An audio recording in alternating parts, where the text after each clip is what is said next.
Hello, welcome to the Eldridge Podcast. How you doing? I'm not bad, thanks. How are you? Yeah, I'm good, thank you. I'm good. Listen, let's get straight into it. I wanted to speak to you about obviously your career as a not only a footballer but a female footballer. The first thing I want to know is what team and what player inspired you to start football in the first place? It wasn't necessarily a team or a player, really. It was more my uncle used to play football, and he used to kind of take me everywhere with him. So the love kind of grew from there. But I guess when I did get into it and I started playing more, I think when I did learn of women's football, because I didn't really know much about it before I'd started playing, but Kelly Smith was a big one, Rachel Yankee another, and I used to have idols as well in men's football like Cristiano Ronaldo, Wayne Rooney, George Best, people like that. So yeah, no, a real like vast variety of people, to be honest. So yeah. Yeah, and what I want to also talk about is the segregation in football. And I don't mean segregation between different ethnicities and different international, like where you're from. I'm on about the gender of male and females. Do you think that the world is now ready to see male and females play alongside in the same league in the same teams? I mean, you see it sometimes in charity games, but in a competitive game, I don't necessarily think it would work. And I think that it's good that, you know, there are separate male and female teams and leagues. I don't think, you know, we necessarily need to be able to compete with each other. Both are just as good as each other in their own rights. So yeah, I'm not sure on that. Obviously, in the charity aspect, I'm very much for it. But yeah, in the competitive, not so much, I don't think. And as of right now, you are the longest-serving Watford female player. And obviously, being 24, so you're still a very young player. Is that crazy for you still, like the fact you've been there so long? Yeah, every time someone says it to me, and literally every interview I do, someone mentions it, and it still kind of blows my mind a little bit. But no, it's one of those things. Watford's just one of those clubs, and it's a family club. So yeah, I've just been there for as long as I have, and I've always felt comfortable and, you know, loved it there and never wanted to really leave or go elsewhere. So, you know, it's always somewhere that I felt very comfortable and happy. There's a lot of conversation with female football about the opportunities you get as players. You know, for example, a big one is maybe stadiums you might play in or maybe not play in. Of course, you've played at Vicarage Road or Stadium MK, for example, before. So when you do play at these stadiums, is that a big thing for you on them game days, or is it kind of like you should be playing them as female footballers? I think a bit of both. It's kind of like a, you know, not bittersweet, but, you know, it is a bit of both because, you know, as a player, I do go to games a lot, and yeah, it's always a dream to want to play at these big stadiums like Vicarage Road, like Wembley, and things like that, Stadium MK. So obviously, I grew up like any other football fan, dreamed of playing in these places. So yeah, I mean, we have to earn the right to play there. That's another thing. You know, we can't just want to be given it. You know, we have to earn the right to be able to play in these places. So, I mean, it's nice to play there every now and again, but like I said, we have to earn it. And I'd actually rather earn it because then it feels better and it feels like you belong there and you should be there. Now, I know you played for Arsenal, and I know you did very well there as well, and you play for Watford currently. And I want to know, without trying to make animosity, who was the better club that you played for? Where have you had more fun? Sorry to put you in this position, by the way. It's a hard one because I enjoyed my first year with Arsenal in the under-17s, and we won, you know, quite a bit. And it was nice. You know, the group of girls there were amazing. But, you know, you look at the time I spent at Watford and how long I've been there. So I think that probably answers itself. I think Watford, for me, you know, it's been a club where I've felt like it. I say it all the time, it's home. So if you're asking me where I feel more comfortable, where I've enjoyed it most, it probably would be Watford. But in terms of where I've been more successful in terms of trophies and stuff, then it would be Arsenal, yeah. But for me, Watford all day. Yeah, and also, obviously you got the call up for the under-19s England team. Walk me through your emotions. That's such a big opportunity to get in, no matter how many games you get, just to be able to represent, no matter what level the team is at, whether it's the under-18s or the reserves. It's just such an amazing opportunity. So walk me through your feelings about how you felt when you found out you had the opportunity to play for England. You guys have done your research, didn't you? I was thinking, wow, where did you get that from? Yeah, no, Joe, it was an honour. You know, you always grow up wanting to play international football, and you know, growing up and being born in England, you know, is something that I always, you know, dreamt of. And yeah, at the time, you know, I was 16, so I was one of the youngest ones there. So it was a great learning experience for me. My first taste of international football. So yeah, hopefully sometime in the future, be it England or Nigeria, I'll be able to, you know, have another taste of that and another crack at it. So yeah, we'll see. I don't expect you to know the answer to this, but I'm gonna ask it anyway, because I know you're so young. Could you see yourself retiring at Watford, or is it just you would never be able to know that yet? Nice, these questions. Retiring. I'd like to think I'm a long way off that. Of course, I see myself retiring at what? Yeah, you know what? Yeah. I think, you know, the club, the place that we're in at the moment, you know, and how we're growing, I think it's such an amazing club to be at. And if we can keep growing and keep going in this direction, then, you know, I can't see any club that would make me want to leave. Yeah. So yeah, no. 100%. I did see on your Instagram the other day the music you listen to, which I do love. I mean, I couldn't believe how many hours you've listened to some people, though. I mean, I saw that like 2 days ago, was it? I mean, you were Justin Bieber, Drake, J. Cole, but there was like, what was it, 100 hours or something on that? Yeah, so I am very music concentrated. I love music. I was literally just listening to Justin Bieber before I came on here, actually. Not a problem. I do love his new album. People will probably be surprised by that because I actually used to not quite like him when I was back like in school. The Baby. I think that's the same with everyone with Justin Bieber, though. Like, he's become really good as we all got older, to be fair. I think he's matured. His music's matured, and he's, you know, gotten better in terms of what he expresses and what he talks about. I think people can relate to it more now. But yeah, I think definitely Justin Bieber's a big one for me. I love his music right now, especially. I do like a bit of Bugsy Malone as well. I think Bugsy Malone, that was one. Yeah, Bugsy Malone. Yeah. The UK, I think he's probably the best rapper for me, anyway. And J. Cole, how can you not like J. Cole? He's just he's up there with one of the best. He is. He is. He really is. Tupac Shakur, though, for me, is my all-time favorite rapper. He's probably in my top 5. I wouldn't say he's my personal favorite, but he's definitely lyrically and just he's up there for me 100%. I think what he did for the genre and the music that he released, I definitely think he should be there. I'm going to disagree with you. I think Eminem is probably the best rapper of all time, and that might be a stereotype for me, but just lyrically, I don't think he's beaten. And obviously, but even Eminem doesn't think he's in top 5. You know, he has so many different rappers that he likes as well. You know, I really like Eminem. I grew up listening to a lot of Eminem. I was a massive, massive fan when I was younger. I probably know quite a lot of lyrics of Eminem, actually. I probably knew them better than I knew my homework at the time, which probably wasn't good. But yeah, I'd agree with you. He's up there. Eminem's definitely up there. But I just think Tupac Shakur's... Everyone learned from him, so, you know.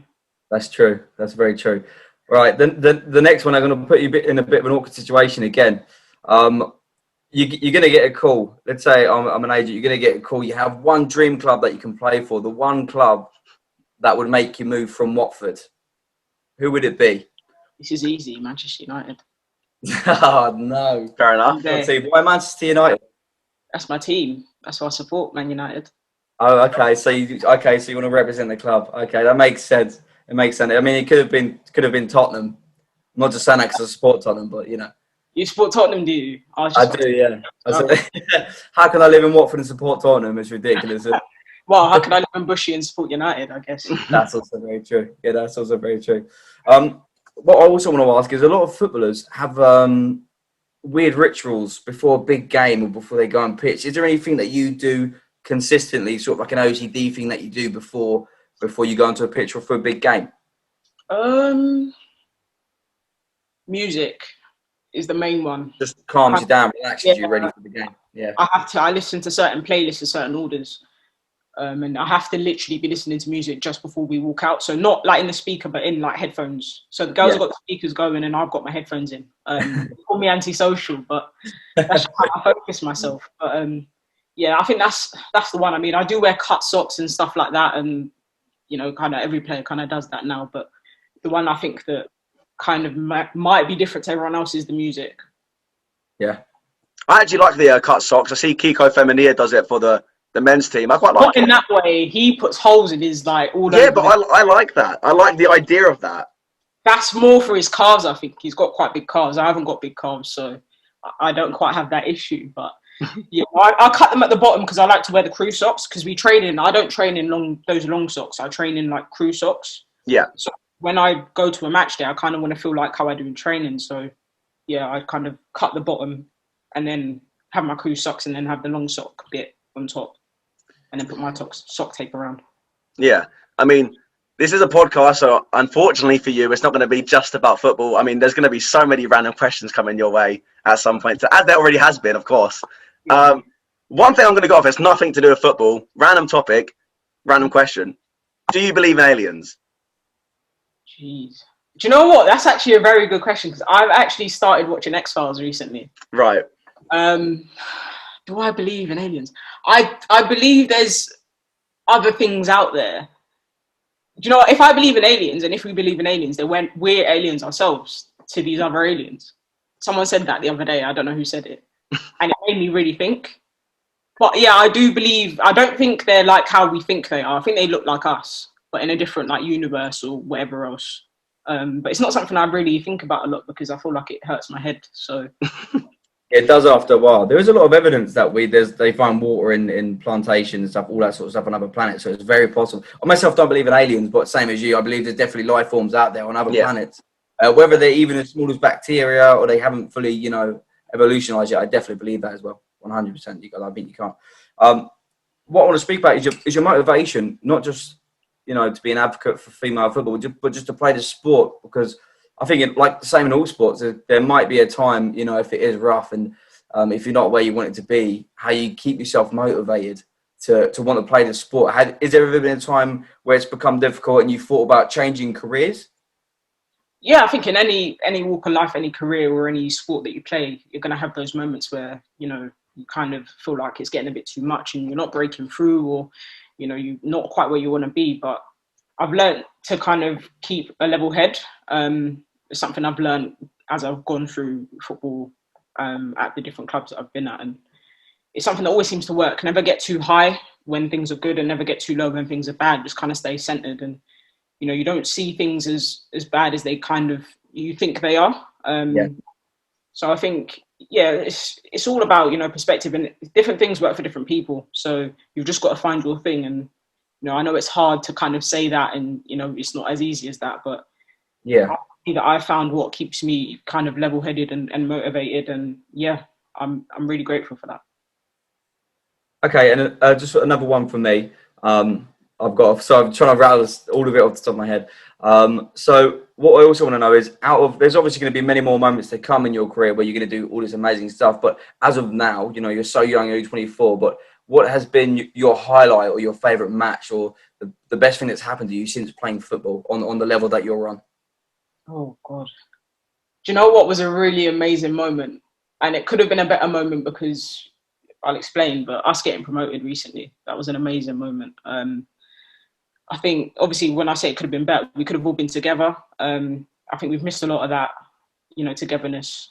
We haven't been able to be with each other a lot as a team. So, that was something that was hard. But I think the overall feeling of when we finally knew, okay, we're going up, it was amazing. And especially with the men going up too. So it happening at the same time, it was a really great start to the month. So, that's probably a highlight. I have to mention winning the FA Youth Cup at Arsenal as well. That was a big one for me. I think that was my first trophy actually. So yeah. I have to say, as a Watford fan, it was pretty big.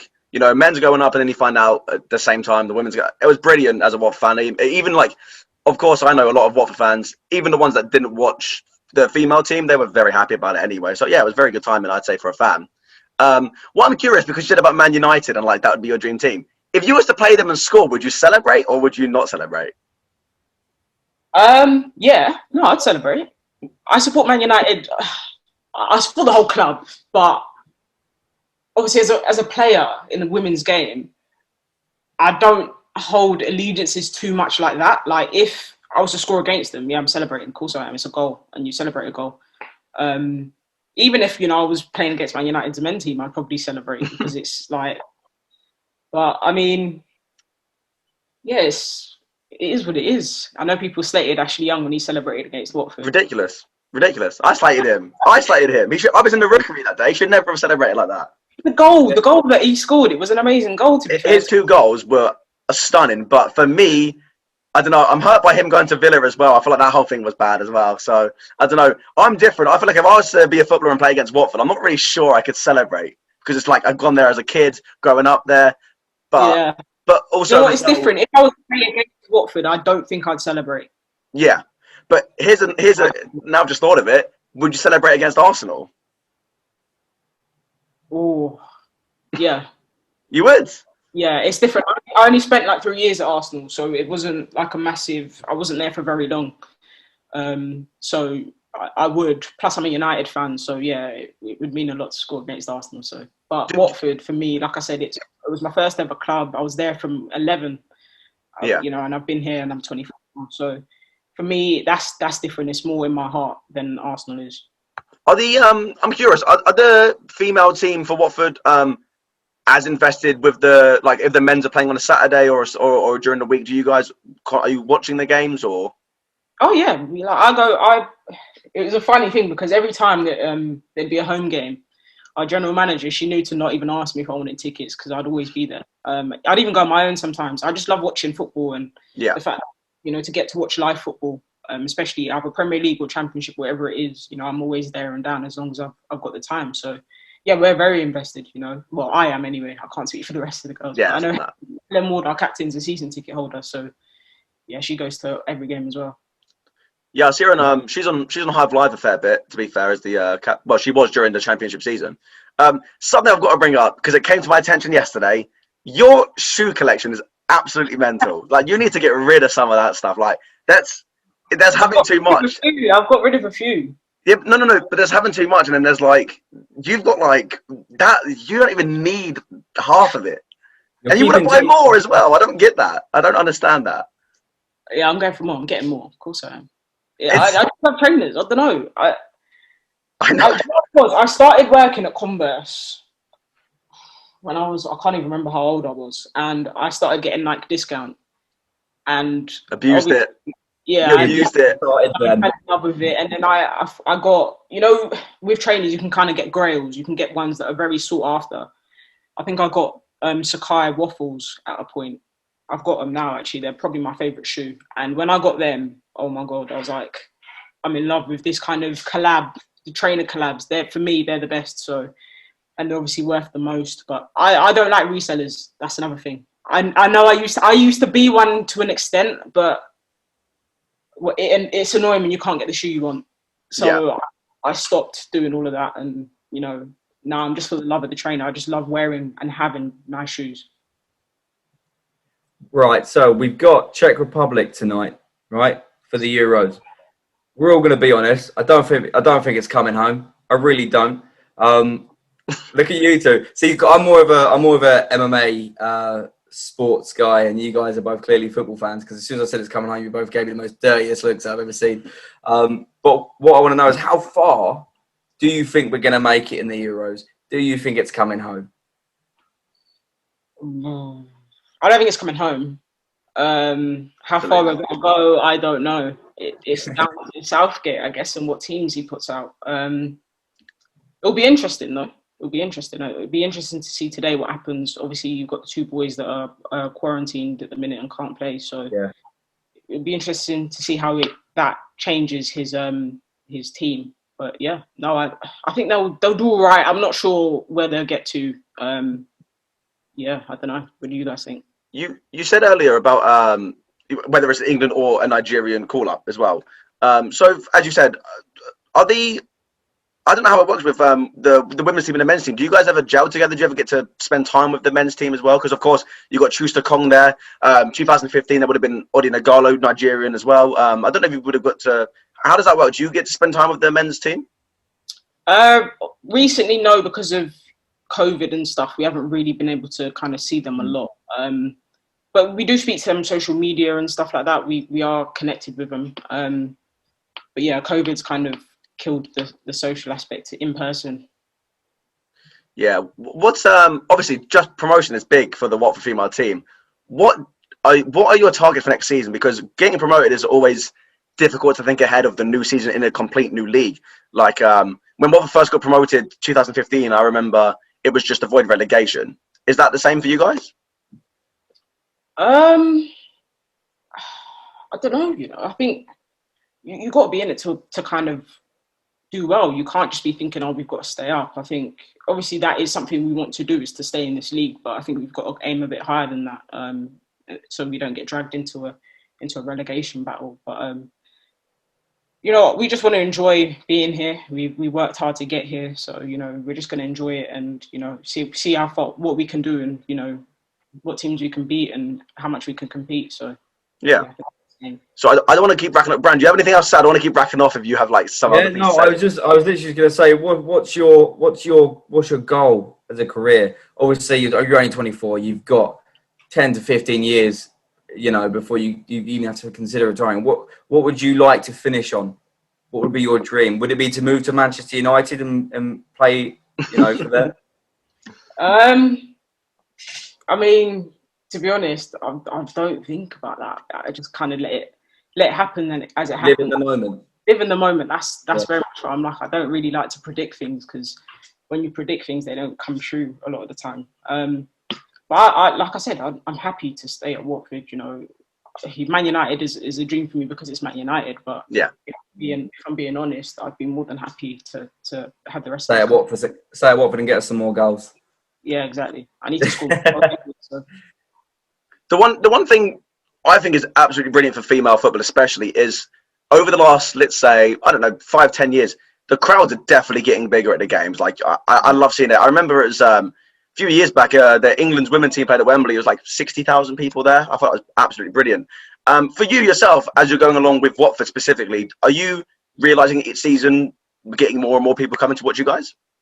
Oh yeah, we've got our supporters group who are amazing, and they've started, bringing some people along and drumming it along and bringing some real support to games, which we appreciate a lot, and we missed during COVID because we were so used to them being there and cheering us on. And yeah, it's something that, when you're a kid, you dream of it. You see the footballers walking out to fans and, they're very enthusiastic, and, they are really the 12th man that keeps you, ticking over when you're really tired and you need a bit of energy.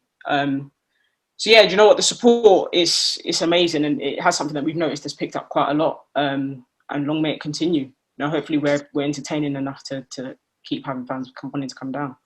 Yeah.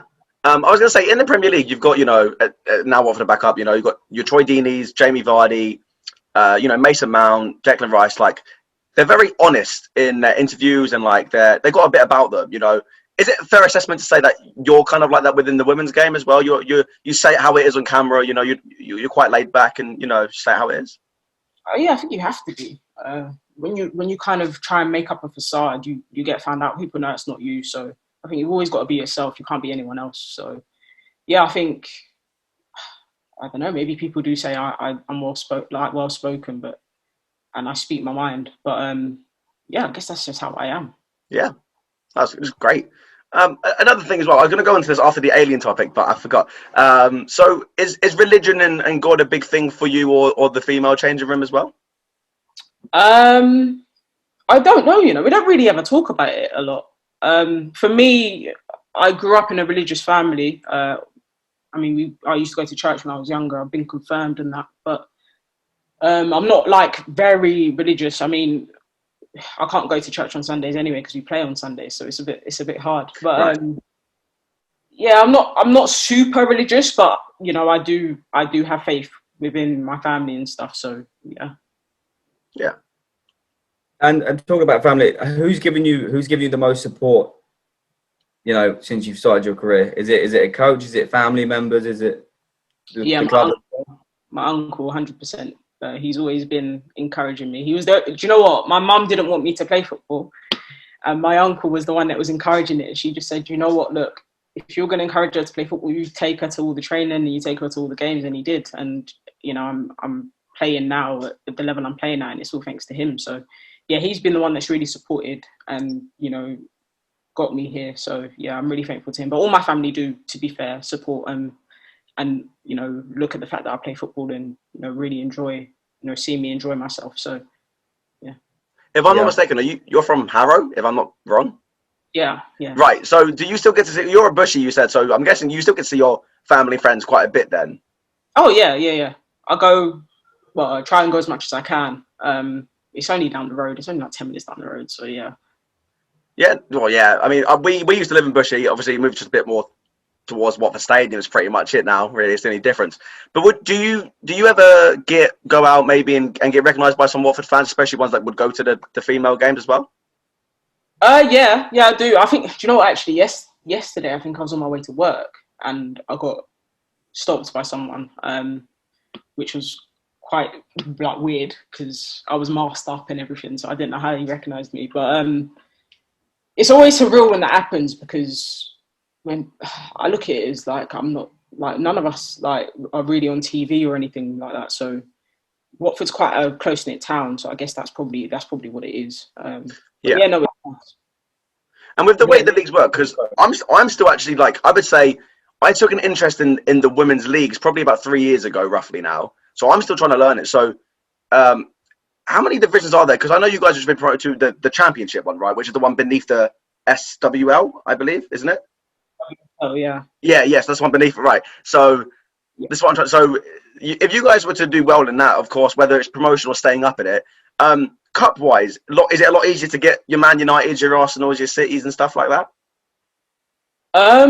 We had, you know what? We were in the league below, and we had Man City in the FA Cup. It just depends on how far you go in the rounds, but I think there is a competition now that in the league we're in called the Conti Cup, where they kind of put top teams against bottom teams, and not bottom teams, but they put the top teams against, you know. So when I say top teams, I mean the WSL leagues against our leagues, and kind of mix it up a little bit, almost a bit like a Carabao Cup in that way. Right. But yeah, no, it's something that you always want to play against those bigger teams and test yourselves and see where you're at that point. So yeah, no, it'd be good.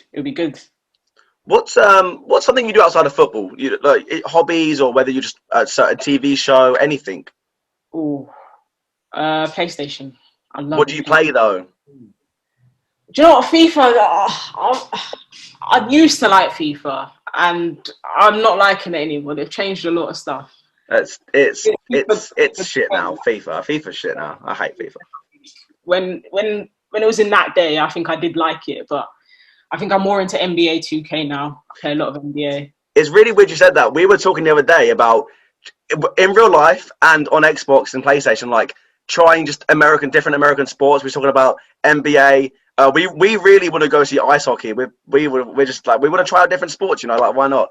But NBA, I feel like I've played it a few times. I feel like I'm very good at it. I think I'd beat like a majority of people I would face, to be fair. Really? 100%. It's not that hard. It's like you go up, you shoot a basket, you score it. It's yeah, but if you're playing against the computer, you don't know until you face someone else. It's kind of hard. It's a bit harder than that, I think. You got to know. And in this recent one, they've actually changed the buttons quite a bit. So to be fair, I've not been playing the most. I'm not playing the 21 one or 22 or 21 one. I'm not playing that one, so I wouldn't know, to be fair.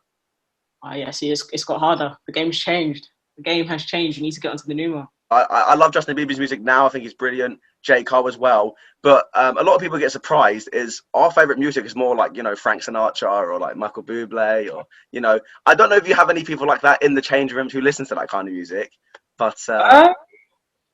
I mean, I listen to all sorts. I'm not just like a rap or like pop. I listen to all sorts of music. I'm trying to think of what the most outlandish one that you probably wouldn't. I mentioned this one earlier actually to someone, and they were really, really surprised. Shania Twain. I actually like Shania Twain. I like her a lot. That's not that surprising to me. Really? Yeah. A lot of people are surprised by that. No, because for me, it's just like I'm not really that surprised by people's taste in music, because I think people usually get they usually get surprised by our taste in music. So it's because we like country, we like, you know, soul. I like a bit of country. I like all sorts. Do you know what? Anything that sounds good to me, I'll listen to. Honestly, let me even just look through my music right now. I'm going to also do the same. I wonder if we've got anything similar. I'm going to do the same thing. Yeah, I will probably go from Eminem to Michael Bublé. It was the whole mood will switch in a second, and then I'll listen to Queen. I'll just switch up. It doesn't bother me. Then country music will come on, and it'll go to Mad Child. Yeah, so my Canadian top 10 right now. So my first listen to song today is KSI's new song Holiday. Then I've got a country singer called Darius Rucker. Then I've got Michael Bublé. Then I've got Eminem. I've got Linkin Park. I've got Logic. I've got Frank Sinatra. See, it changes, but like that's like the kind of music I listen to constantly. I like Oasis, the Beach Boys. Heard of the Beach Boys? Yes, of course I've heard of the Beach Boys. Yeah, Backstreet Boys, all sorts. Avril Lavigne. I listen to all sorts. Honestly, I'm just looking through here. I listen to all sorts of music. City and Colour. I don't know if you've heard of them. I haven't. City and Colour is very good. I'd say go listen to City and Colour. I'm gonna have to. I'm gonna have City to and now. Colour, they're very. Are you so obviously you're big on music? Are you big on like films and TV shows also? Films, not so much. I feel like you have to really sit down and like get into a film. TV shows I do because you can kind of just sit there and like watch it. It can be in the background and you still be able to pick up the plot. Whereas a film, if you're not concentrating from maybe the first minute, you'll miss a lot of the storyline and the plot. So films I'll watch depending on what mood I'm in. Mainly when I'm with other people, I can't really watch a film on my own. TV shows I can watch on my own all day. What would you say is your top 3 favorite TV shows of all time? This may surprise you again. My top one, I'd have to say, is probably One Tree Hill. I don't know if you guys I've never even seen that. I've never even seen that. I've never seen it. I've heard about it. I've seen the adverts for it, but I've never watched it. One Tree Hill was amazing. It was honestly when I was younger, like growing up, it's just amazing. It's so much nostalgia. I was actually listening to something about it earlier, and the nostalgia that it brings is crazy. One Tree Hill put me on the spot. I can't even think now. Important question is, do you like Friends? Yeah, that's a big one on this podcast. You have to like Friends. We're big fans here. I'm not that big on Friends. I'm a little bit hurt. I'm gonna have to walk out. I'm gonna walk out right now. Yeah, we're done. I'm not that big on Friends. I couldn't ever get into it. I don't know. Maybe I was too young when it was happening. I don't know. You're not like into like sitcoms like that. Like like there's loads. There's How I Met Your Mother. There's Big Bang Theory. There's all these great shows that you're not watching. I think I was probably more into Big Bang Theory than. Yeah, brilliant. But he doesn't. Brandon actually doesn't like. I love Big Bang Theory. He doesn't actually really like it. But I love them shows. It's just too clever. The jokes are too clever. I sit there, I don't understand it. Yeah. The early like Big Bang Theory I really liked, but then it kind of, I think with all sitcoms it can kind of drag out a bit too long, and I think that kind of happened with that a little bit. So I Met Your Mother as well. I didn't like the ending. It kind of ruined it for me. I like the ending because I watched it for 9 years straight, so I could not like the ending. I had to like it. So. Well, people watch Game of Thrones and didn't like the ending, and I'm not. You know what? Game of Thrones does not interest me in the slightest. I've never seen an episode, but all my family watch it. So group chats were dominated. That was a topic that was very much a domination in that group chat. So when it had a bad ending, it was quite funny for me because I was like, "You lot spent all this time watching this, and it's ended like that." To be fair, that happened with the I don't know if you've seen The Walking Dead. We spent 10 years watching that for it just to be terrible. Oh, I gave that. Is it ended? Is it ended? No, it's still going. That's why I stopped watching it because I was like, "How's it going to end? Either they're all going to die, or." When did you stop watching it? What season did you stop watching The Walking Dead? I don't even remember now. Keep putting you on the spot. I'm sorry. It's constantly on the spot.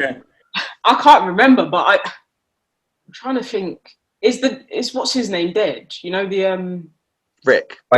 I think there's only 2 characters left from the first season who are even in it anymore out of like the 15 that started. I was watching it when Rick was still alive, so yeah. Could be any season, to be fair. Yeah. Oh, do you know what? Another TV show, one of my top ones, Prison Break. Oh yes, Prison Break is so good. Yeah. I forgive you for not liking Friends now. Yeah, same. Yeah, that you saved yourself just there. Prison Break, I love it. Even when the new one came out, I was like hooked. I love it. I'm so weird with shows. I've seen the first 4 seasons, then season 5. There's 8 episodes. I've seen 5 episodes. I just stopped watching it. I don't know why. I was really enjoying it. I don't know why. It kind of lost its way a little bit after a certain point. Then I think they brought it back a little bit. They're filming the last season. Sorry, say that again.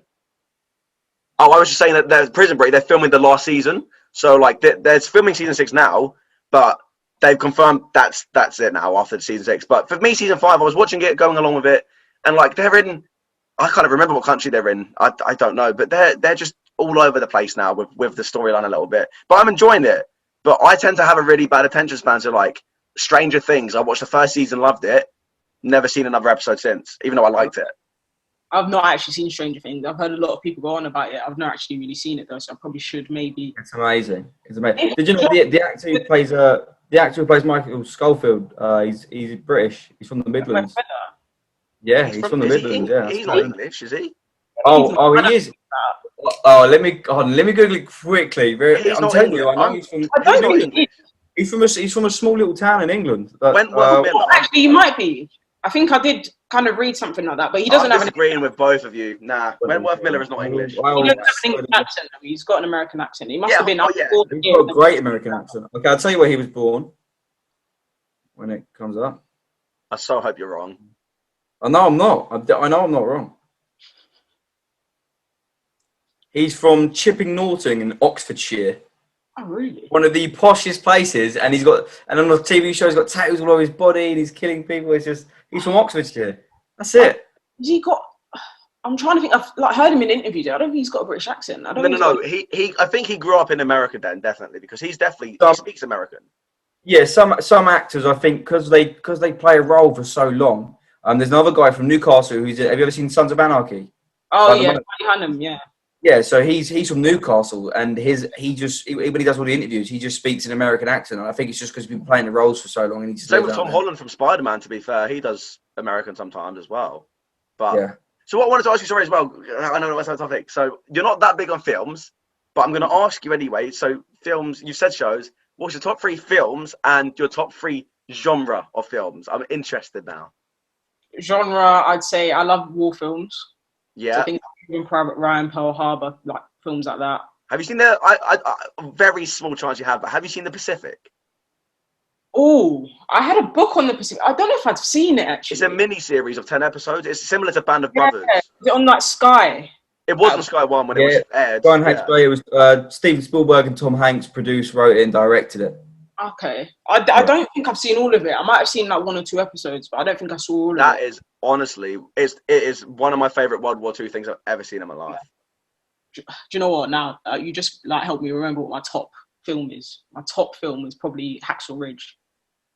I love that film. So many people I know do not like that film. No, I don't like it that much. Only because I like if I'm watching a war film, I want to see the war. I want to see legs flying off, but like in the most least psychopathic way possible. That was based on a true story. I think that's what got me. Exactly. Yeah. And I love seeing perspectives of war where it's not just the killing and things like that. I love seeing things like that. But also Andrew Garfield, what an actor as well. I love him in it. Yeah. Have you seen 1917? I'm curious now you said war films. I haven't actually, no. I've heard a lot about it. So big recommend. Huge recommend. That is one of the biggest recommends I could give you for war. Sorry, so anyway, so war films, right? Okay. Ooh. You're a romantic person or a rom-com kind of person? I like a rom-com. I don't mind a rom-com. But I'm trying to think of what rom-coms I like. I've said that and I can't even think of it. There's Love Actually. There's a rom-com. Everyone loves Love Actually. I don't mind it, but it's not right. I mean, tier for me. It's weird. Right, I prefer like the just romantic films than just the rom-coms because like they all have a bit of comedy in them anyway. So some films you might watch that they try to be a bit too funny in them.